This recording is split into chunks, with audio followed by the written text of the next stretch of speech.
Словеничкиот министер за здравство предупреди денеска дека земјата се соочува со кошмарно сценарио доколку не успее да ја стави под контрола пандемијата COVID-19. Болничките капацитети се преполни, изјави Јанес Поклукар, откако Словенија во последните 24 часа регистрираше над 3000 новозаразени, најмногу од јануари. Če smo na začetku epidemije s strahom gledali sedanjo Italijo, se upravičujem, takratno Italijo, smo zaradi nizke precepljenosti na prelomni točki, ko se nam lahko zgodi scenarij iz Bergama. Ja, prav ste slišali. Situacija je tako resna.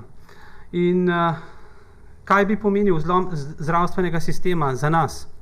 Kajti to se je zgodilo v Bergamu takrat.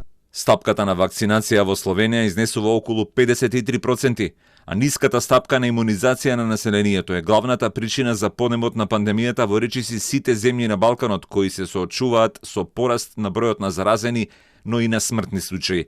Додека стапката на вакцинација во земјите од Европската Унија е над 70%, во Централна и Источна Европа таа е најчесто и под 50%.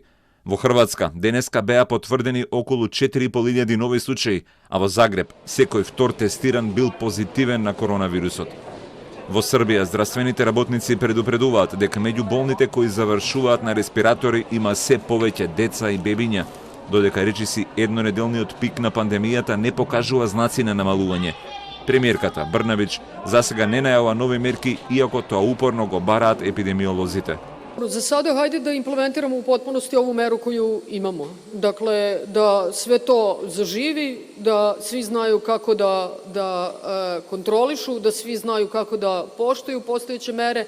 Pritom mi idemo sa opet striktnim inspekcijama i za ostale mere kao što su maske na zatvorenom ili maske na otvorenom tamo gde je nemoguće držati distancu i konačno vakcinacija. Во земјата со околу 7 милиони жители, од почетокот на пандемијата досега се регистрирани над 1,1 милион позитивни на коронавирусот, додека над 10.000 луѓе го загубиле животот.